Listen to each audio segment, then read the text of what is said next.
Okay, so as Dennis said, I just interrupted meditation retreat down at our retreat centre in Jhana Grove to come and give this talk this evening. The retreat finishes tomorrow evening, and so obviously my mind has been full of talks on meditation, and so I thought I'd drag one of those talks out and recycle it today. Recycling is all the rage. But not just to recycle it, because it's an interesting aspect of how, not just to meditate, but just how to let go of difficulties in your life. This is the talk on the 4 ways of letting go. And this is straight from a Buddhist teaching, in fact the first teaching of the Buddha is part of that teaching. But also it's a case that, number one, no matter whether you meditate or you don't meditate, whether you're a Buddhist, a Christian, a Muslim, a Hindu or whatever, each one of us has from time to time to learn how to let go, because sometimes that not being able to let go, carrying around the bad memories of the past, the bad feelings of the present, the fears of the future, not being able to let them go causes us so much pain and suffering. And not just us pain and suffering, it causes all the people who have to put up with us a lot of pain and suffering. So at the very least, for the compassion of your family and the people you work with, please train your mind to be able to let go, to be peaceful and happy. And so that's one of the reasons I decided to be happy, out of compassion for all the people who have to put up with me. That's a very good reason. So, you learn something in Buddhism called how to let go. And by learning how to let go, it doesn't mean you let go all the time and become a monk or a nun. Even if you do become a monk or a nun, you still have to work hard, you have to keep your responsibilities. You can't just let go all the time, but it's a very beautiful part of your repertoire that you know at any time, in any situation, you've got something to do which most other people can't do. You can just let things go and let things be.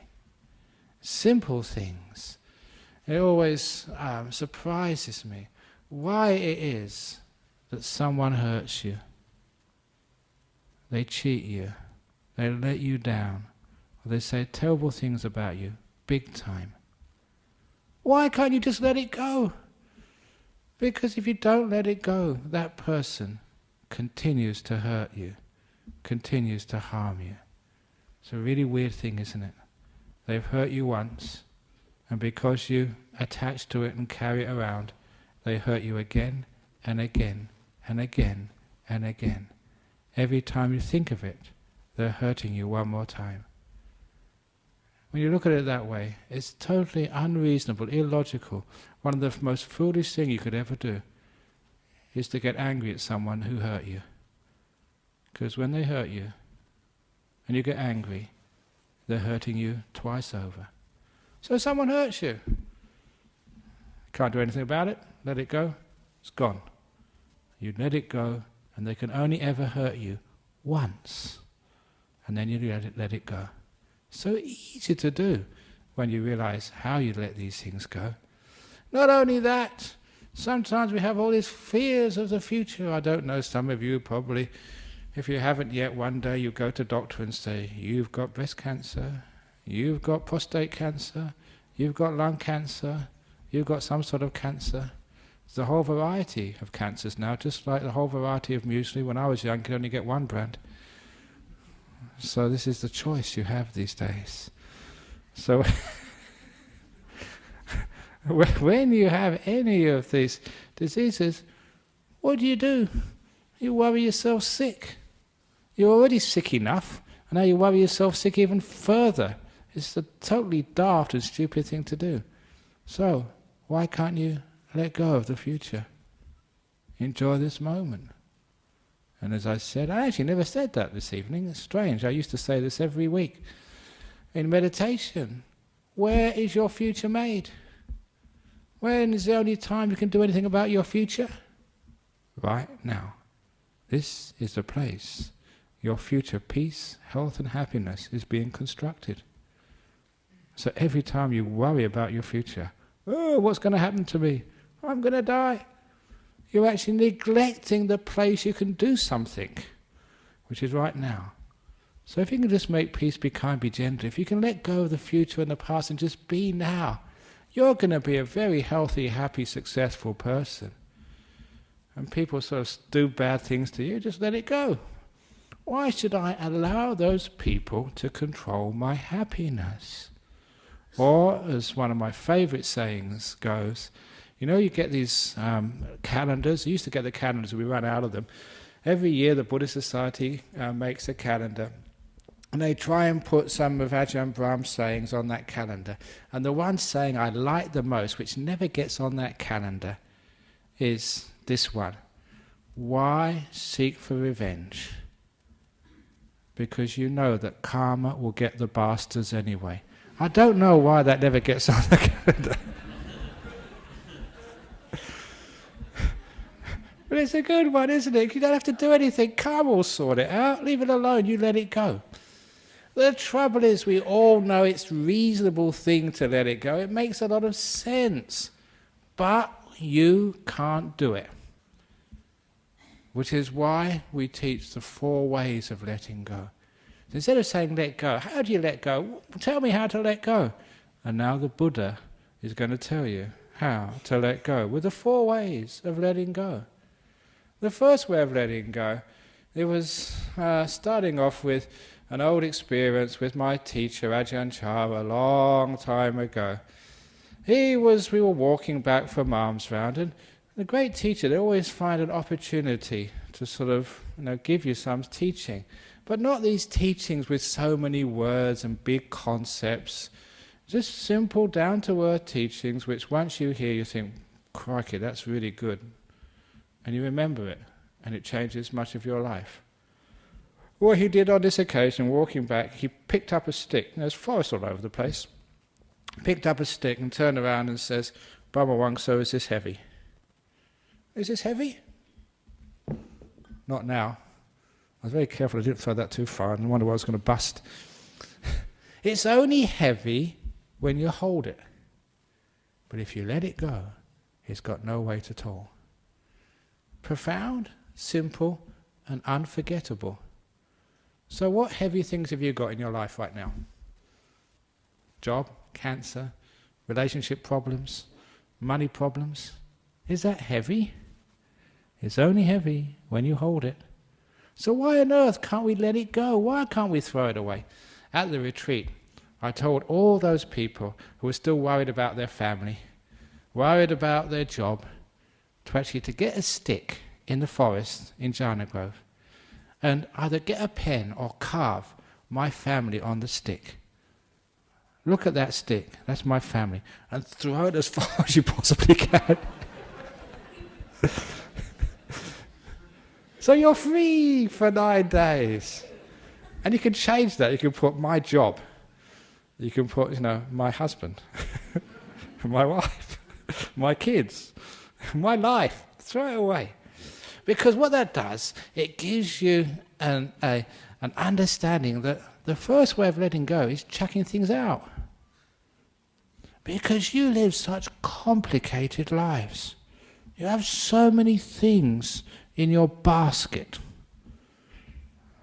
And that means you can not travel lightly on the journey of life. Imagine a big backpack. You see all these backpackers in Perth.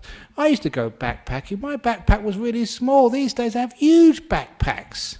Just wonder what they got in there. What do you actually need in there? Probably got their computer, and they didn't have computers in those days. Just go to a box as a phone if you want to read. Don't have to have your own phone, but you have very light in those days. They get big backpacks. Imagine you've got a big backpack on,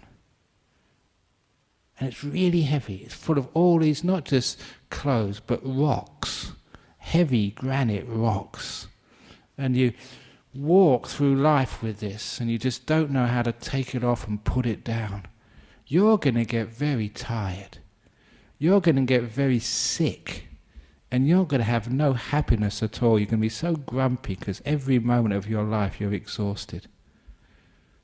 Do you feel exhausted? In your mind? Why? Because you've been carrying too many things in the backpack around your mind. So we actually look in that backpack. What can I throw away? And this is the first way of letting go. See what you can jettison, see what you can throw away. It's amazing. You can throw away many, many more things than you could imagine. And nothing goes wrong. If you throw away all this concern about your future and past, actually nothing goes wrong. That's the first big stone to get out of your backpack and throw away. I don't know about your history. Has it been a good history or a bad history? I haven't got a clue, because I threw my stone out a long time ago. So you're free of your past. The past is a prison. It's a cell with an open door. You can walk out any time you like. But a lot of times, just like people who've been in prison a long time, they're just a bit afraid of leaving. They've been used to that prison cell. So much so, it's hard to walk out. But once they have the courage to let go of the past, just like the prisoner walking out for the first time, freedom. I feel so good and so happy. This big burden, this big pain, this big rock, I've let go of. Isn't that wonderful? So, see if you can look at your past. Even get a stick in the forest, write my past on it, and throw it as far. Even better, get a rock, spray paint past on it, and throw it in the river, and let it sink with no trace left behind. And then imagine how free you feel. You know, you can do this, you can let go of these things. But when we don't have the courage to let go, the first way of letting go with throwing things away is have someone convince you it can be done and it's good to do. A lot of times we think we shouldn't. A lot of times we think we can learn from the past. You don't learn from the past. You actually get a lot of pain from the past. You learn much more from letting go of the past than you do from keeping the past. So we just allow it just to disappear. And as for the future, what might happen next? At the retreat, people were telling me about 2012, when the world is going to end. The tectonic plates are going to shift. There's going to be tsunamis. There's going to be earthquakes. So, forget about having a mortgage. You don't have to pay it off for another 2 years. Of course it's not going to end in 2 years' time or whatever it is. You don't think about that. In fact, I saw in Indonesia, people were talking about it, even in Indonesia, in the islands over there. And I said, look, I volunteer my monastery and the whole Buddhist society of Western Australia with all its assets against your house. I'll bet. If the world ends, you get our monastery and the Buddhist Society of West Australia's assets. If it doesn't end, we get your house. No one took me up on it. Of course, that's not much of a deal. But people are so afraid of the future. And one thing I can guarantee you about your future, I can read futures, just like Ajahn Chah used to do. I can predict. And I predict the future of Australia. And I tell you, I won't be wrong. The future of Australia is uncertain.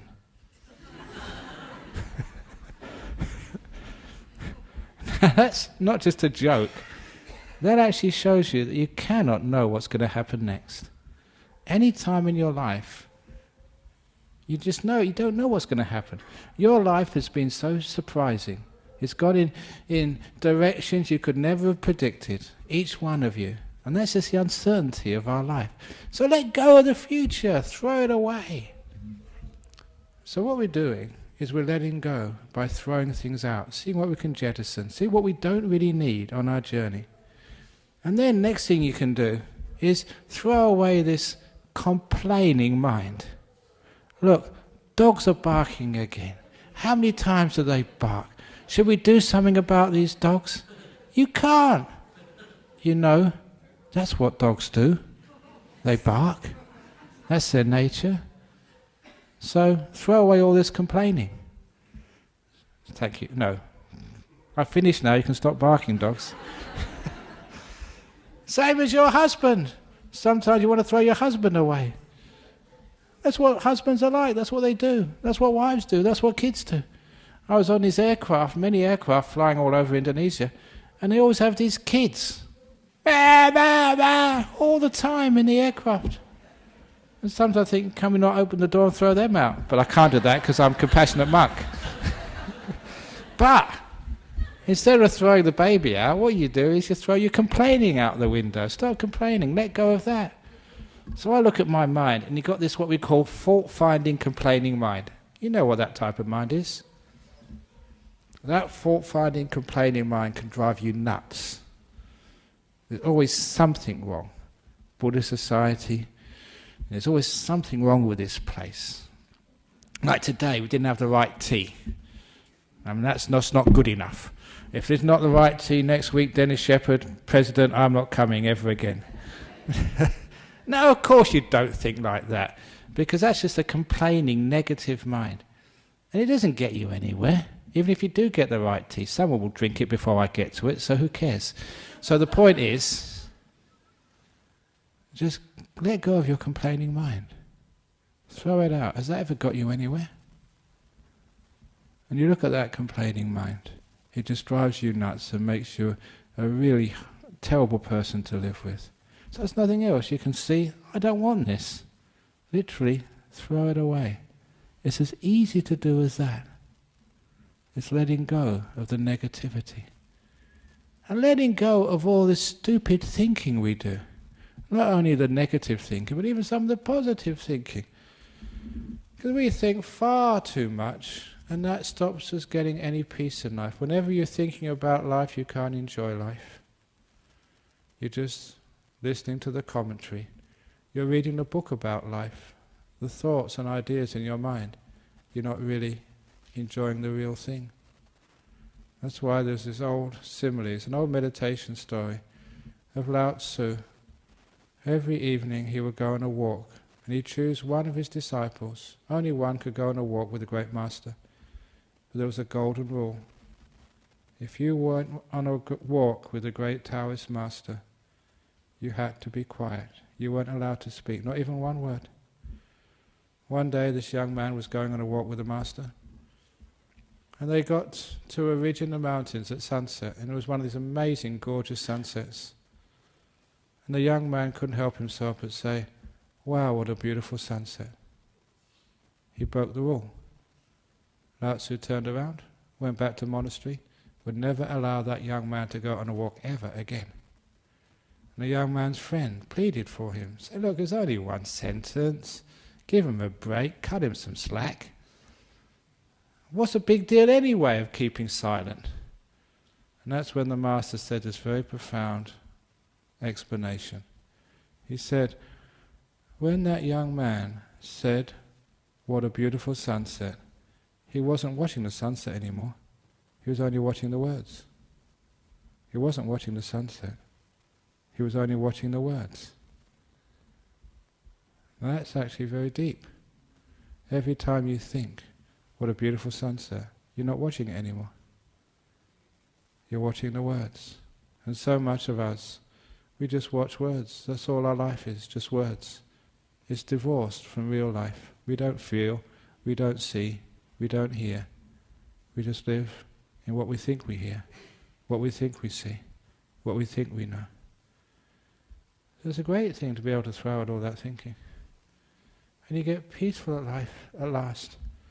You don't have to do this all the time. Just every now and again, learn how to throw it out. I told a story a long time ago about my mother's mantel shelf.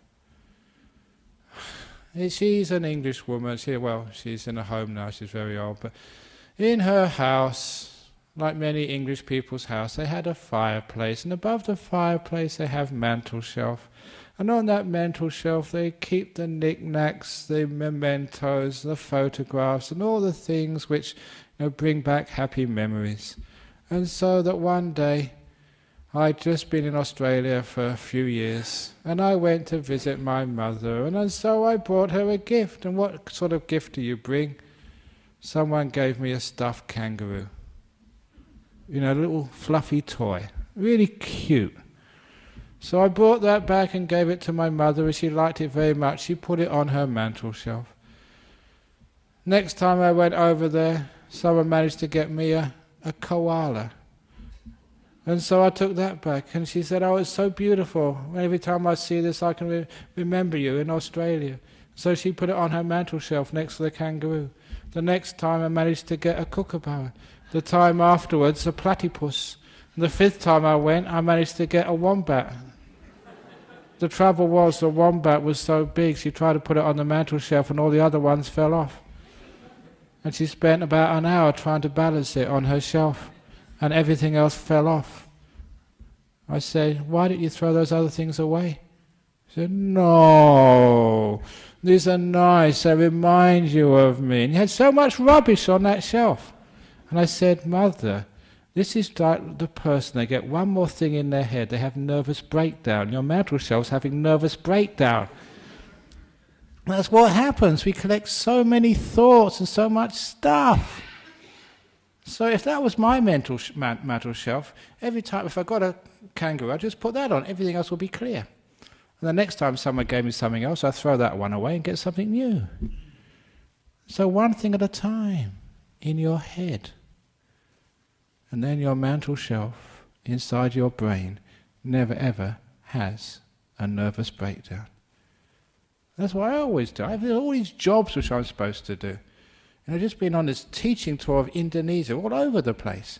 And I'm also spiritual director of Buddhist Society of West Australia, abbot of Bodhinyana Monastery, look after the nuns' monastery at Dhammasara, spiritual advisor of the Buddhist Society of South Australia, spiritual advisor, patron of whatever, Buddhist Society of Victoria, the director for Wat Buddha Dhamma in Sydney, spiritual patron of Bodhikusama Meditation Centre, director of Brahm Education Centre in Singapore, spiritual patron of Buddhist Fellowship in Singapore. What else am I doing? Oh, it's vice chair of the Australia Sangha Association.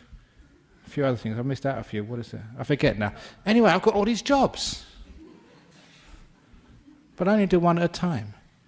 So when I'm sort of here in this building, I just put Buddhist Society of Western Australia on my mantel shelf.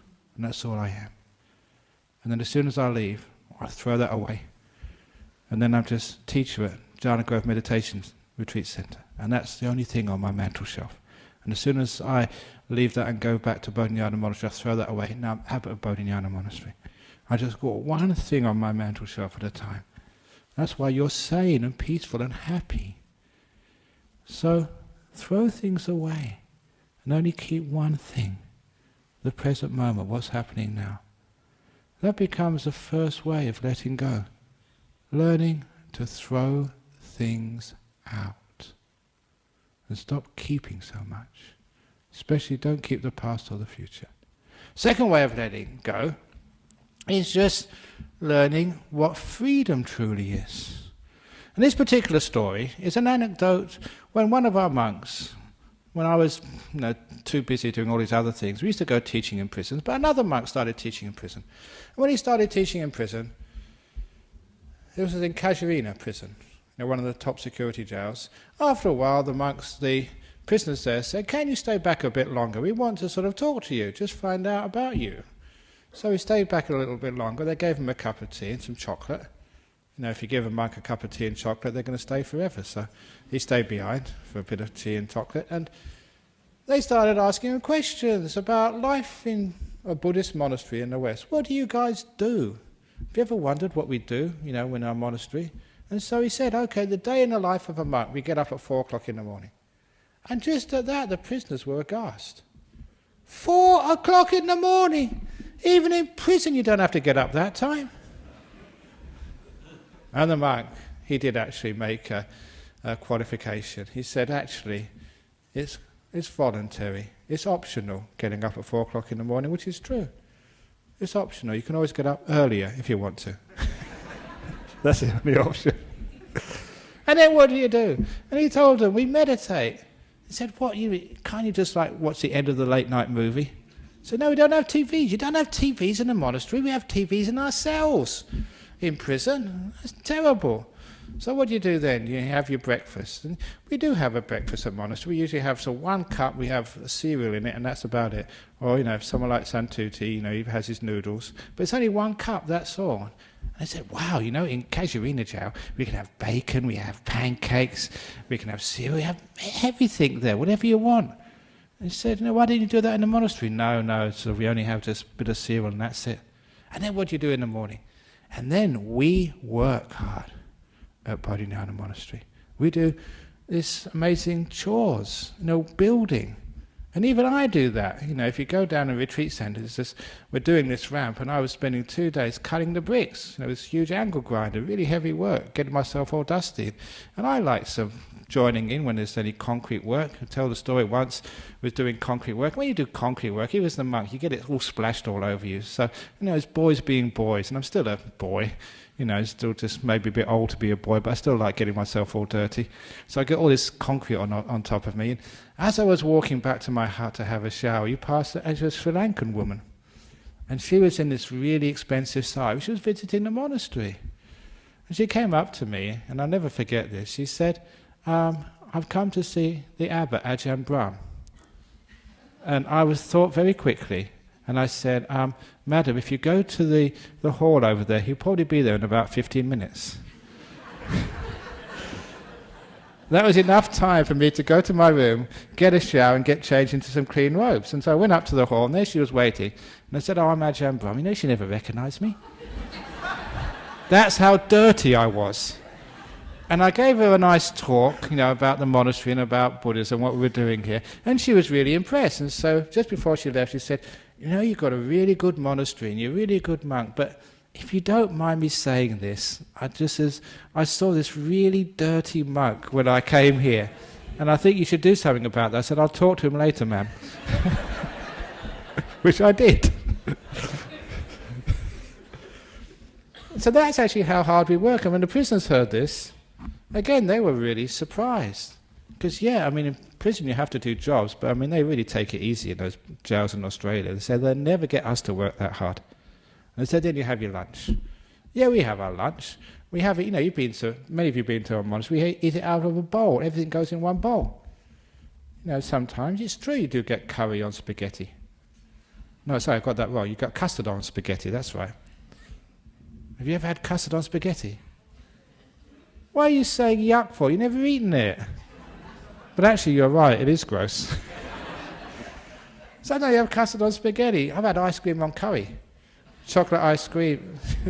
Yeah, that's also yucky. Because, you know, you put it in your bowl, and for me, because I'm the senior monk, I put it in the bowl myself, and I give it to somebody to take up, because that's their duty. And by the time they're not really careful, they shake it all over the place.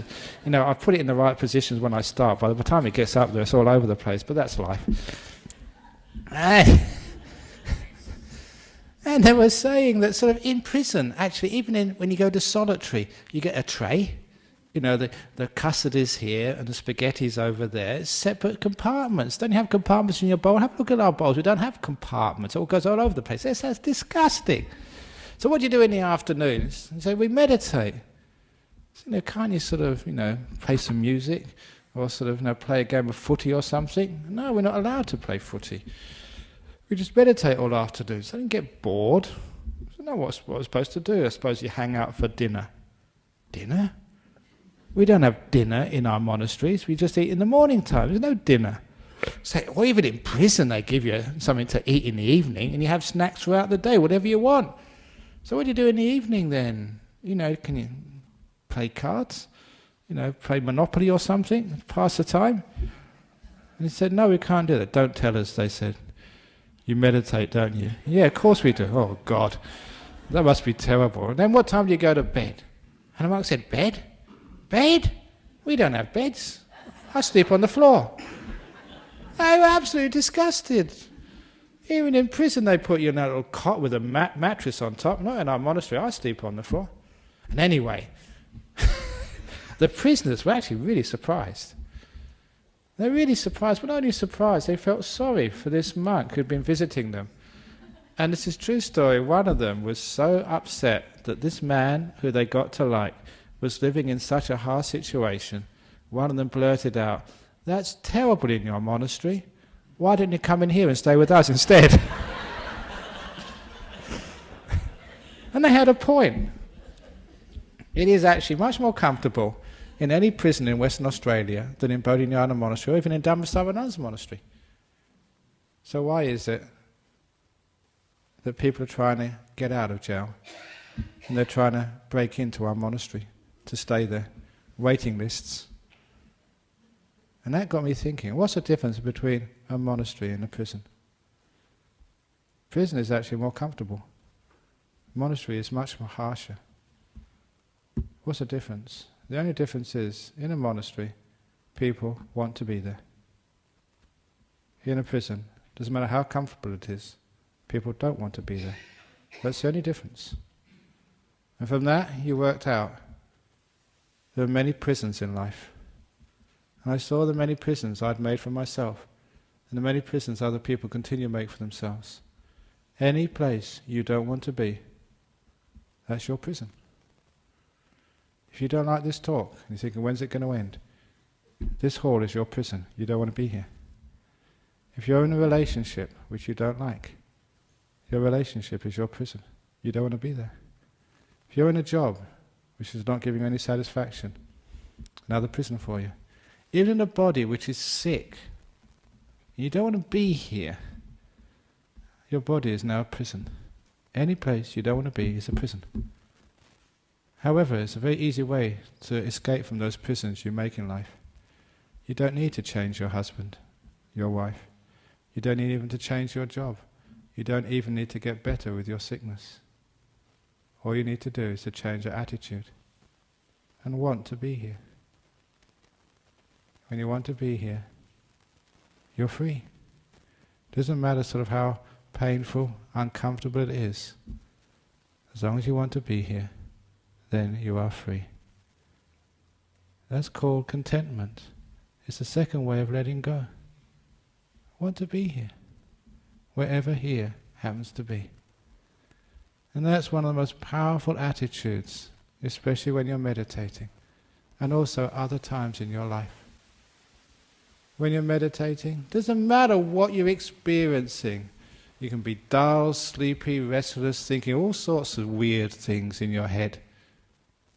But if you want to be here, you feel peace and freedom. If you want to be somewhere else, you'll always feel this tension and suffering. The great trick is you don't need to change anything except your attitude and want to be here. Not only when you're meditating, but there are many other times in your life. So you're stuck in a traffic jam. You've got no choice. It's not going to move faster because you get angry. So when you're stuck in a traffic jam, want to be there. And if you want to be here, it causes you no stress at all. You feel perfectly free and at ease and at peace in the traffic jams of your life. When you want to go somewhere and you can't. The only thing of stress is, I want to be somewhere else. I don't want to be here. Just like in a prison. If you want to be here, you're free. There comes a time when you're dying, you're sick and in pain. And I've seen so many people struggle at that time. And it's so sad and desperate to see. So when that's you, in your last moments of life, just all the struggle, it's not going to get you anywhere. There's no escape, you're dying. So don't make a prison of your body at the very end. Instead, want to be there. If you want to be there, you're totally free. That's the second way of letting go. Wanting to be here. The third way of letting go, this all comes from the Dhammacakkappavattana Sutta, the third noble truth. The Buddha said, letting go of craving leads to enlightenment. And I've already mentioned two of the ways he said to let go. The third way of letting go is called giving. Not ordinary giving, but giving, expecting nothing back in return.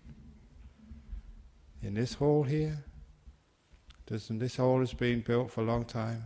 There's no sign saying who gave this. There's no names of the donors of this place. Even in our retreat centre, which cost over 5 million. Many people donated, many small sums and big sums. But there's not even one sign in that retreat centre opposite our monastery of who gave what. There's a reason for that. Because we encourage giving, expecting nothing back in return. If you give donation and expect to have your name inscribed over the entrance of that hall which you donated, that's not called giving. That's called buying advertising rights, selling your name. That's not real giving. So for us, the way Buddha described it, it's giving expecting nothing back in return.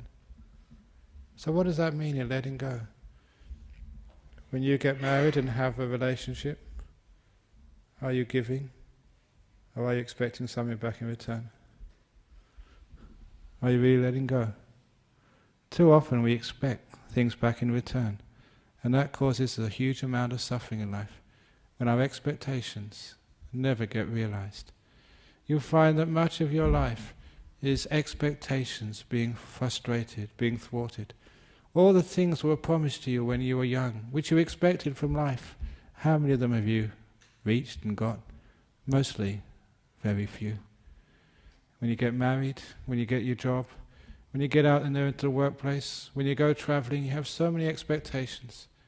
And the more expectations you have, the less you can enjoy the trip, which is your relationship or your life. If you can go into a relationship, giving, expecting nothing at all, see what happens, you'll get a huge amount of fulfillment. Even when you meditate, those people who meditate expecting to get something, they're the ones who cause all the problems. If you want to get enlightened, if you want to get peaceful, if you want to get rid of your cancer, if you're doing it to expect something, there'll never be any peace for you.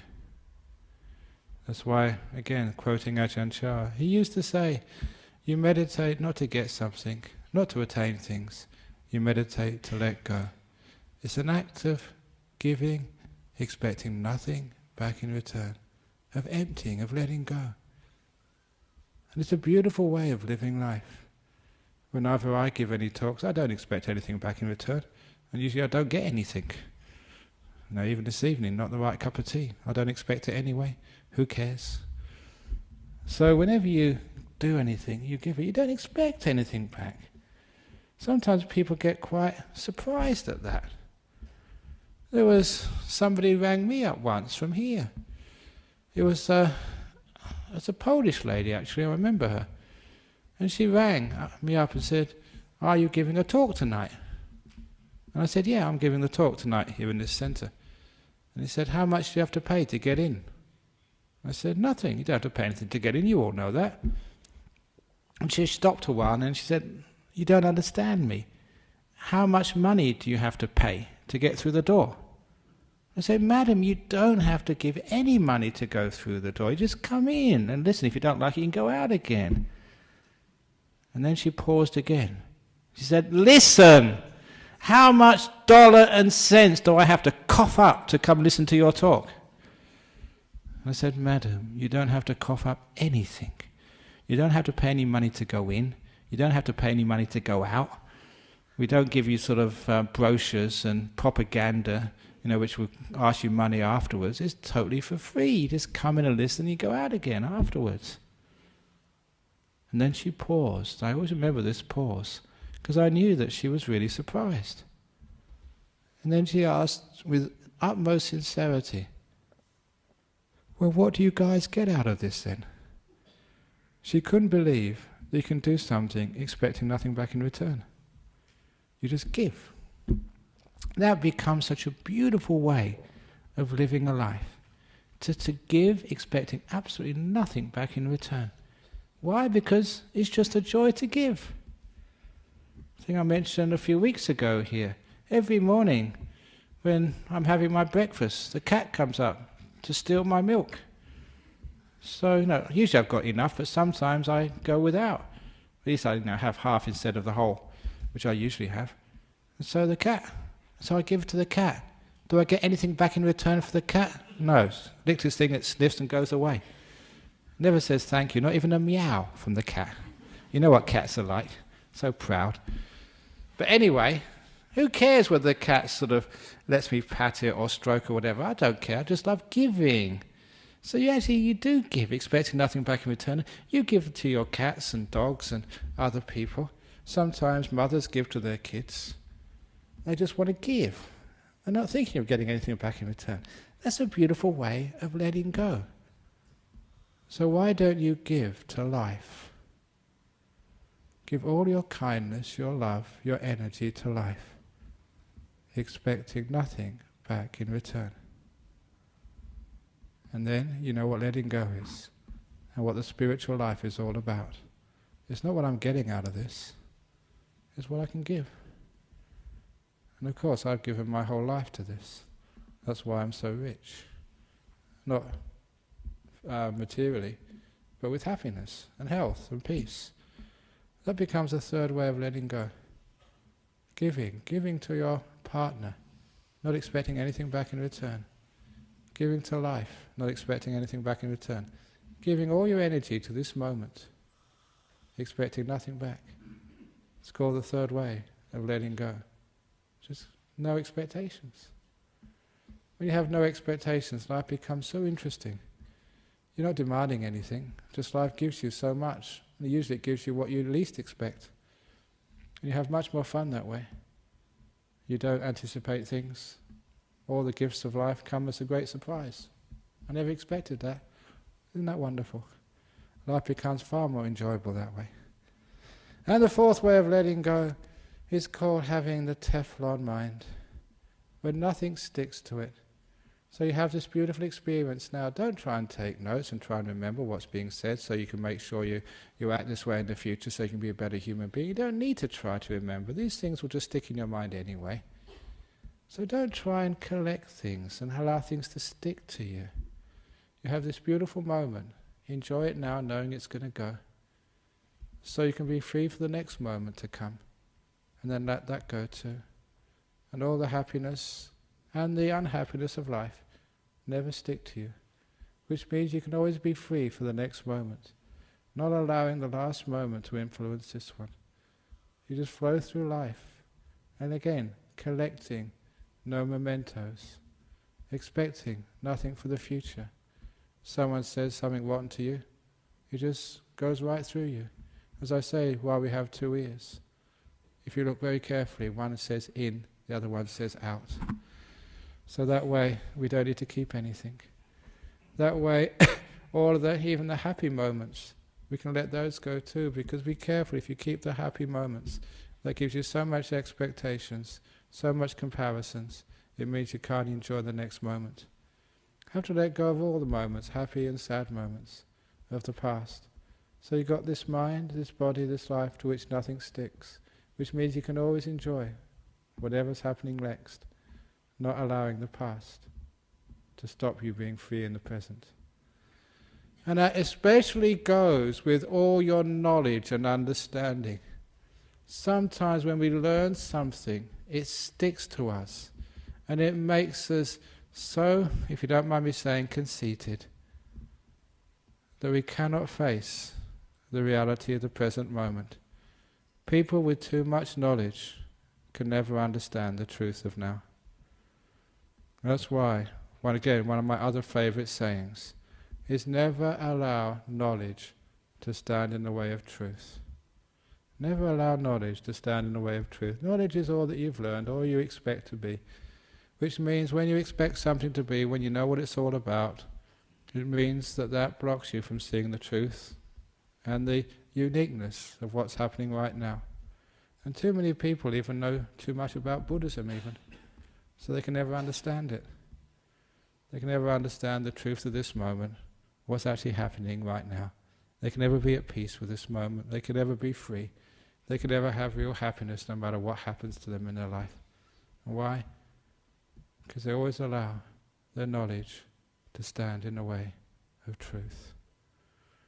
So remember, all the knowledge is just the signposts. It's just the directions. It's not the real thing. And the last simile, an old simile but a great one. To understand what I mean by not allowing knowledge to stand in the way of truth, there was once a professor of philosophy here in Perth. Yeah?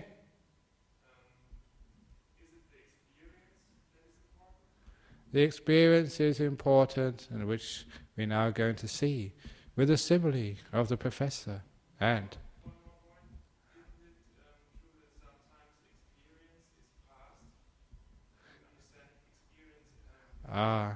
experience is past is when it's interpreted from the knowledge of your past. In other words, you take the experience and you compare it with something else, which means it becomes limited by the past. To learn, the words actually stand in the way of truth. That's why in meditation we learn how to be absolutely quiet, to feel and to know. That becomes the truth. In the same way that the student of Lao Tzu could actually didn't see the sunset, only saw the words. And that great Taoist master made a very good comment.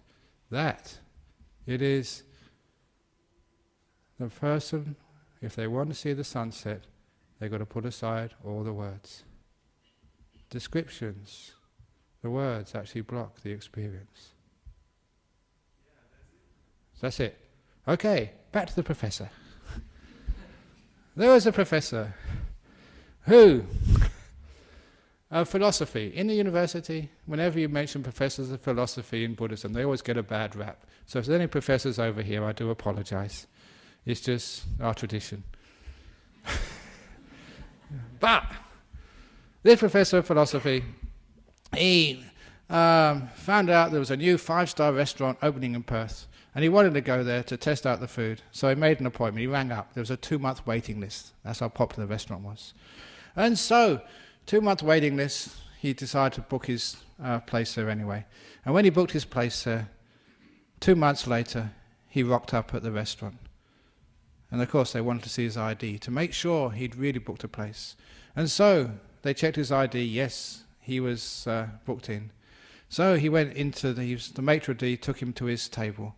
He sat down at the table and a waiter came, this really well-dressed waiters, and gave him the menu. And this menu was in thick parchment.